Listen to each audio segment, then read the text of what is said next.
అనుకుంటున్నానండి. సో దానికోసం అంత సీరియస్ ఇష్యూ చేయాల్సిన అవసరం లేదైతే అనిపించింది. అంటే మన ఫిల్మ్ స్టార్స్ కానీ వేరే వాళ్ళు కానీ వెళ్ళారు జైలుకి. ఆపాలనుకుంటే ఎక్కడి వరకైనా సరే ఆపచ్చు. సో ఆపలేదు అంటే ఇనిషియల్గా ఏదన్నా జరుగుండొచ్చేమో అని అనుకున్నాను అంతే. అది ఎవరన్నది మనకు తెలియదు.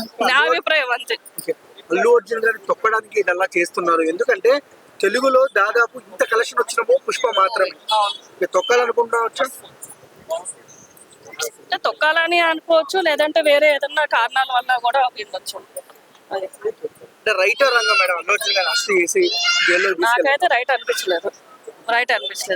మేడం దీనిపైన మిగిలిన హీరోలు ఎవరు స్పందించట్లేదు అల్లు అర్జున్ గారి పైన. దేనికంటారు? అంటే స్టార్ హీరోలు ఎన్టీఆర్ గారు, రామ్ చరణ్ గారు, మహేష్ బాబు గారు, ప్రభాస్ గారు, వాటి గురించి మనకు తెలియదు.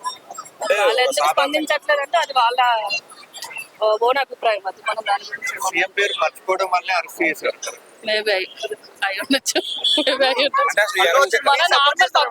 నార్మల్ పబ్లిక్ మనం ఎవరి గురించి కూడా అనలేము కరెక్ట్ గా. విషయంలో ఆయన అరెస్ట్ చేయడం కరెక్ట్ అంటారా? ఆయన ఒక ముద్దాయిలు అంటే నాకైతే కొంచెం నేషనల్ స్టార్ కదా ఒక మైనస్ పాయింట్ లాగా అనిపించింది. ఎందుకు మనము అంటే వేరే హిందీ హీరోస్ దగ్గర మన పరువు నిలబెట్టుకోవడానికి ఒక స్టార్ అంటూ ఉన్నాడు, కానీ ఆయనకు కొంచెం ఒక మైనస్ పాయింట్ కింద కనిపిస్తుంది కదా అనిపించింది. రేవంత్ రెడ్డి అంటే ఒక రోజు మొత్తం జైల్లో ఉంచారు అనమాట.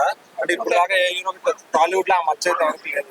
మరి ఒక రోజు అసలు ఆయన జైల్లో ఉంచడానికి ఎవరు కారణం అనుకుంటున్నారు? అంటే ఆయన బెయిల్ వచ్చేసింది నిన్న సాయంత్రం, ఈ రోజు మార్నింగ్ దాకా కావాలని వచ్చారు అనమాట. దాని వరకు పాలిటిక్స్ ఉంది అనుకుంటున్నారు. ఏమో మేబీ తెలీదు, నాకు అంత ఐడియా లేదు. నేను అసలు న్యూస్ అంత ఎక్కువ చూడను, సో నాకు అంత ఐడియా లేదండి. Okay, thank you.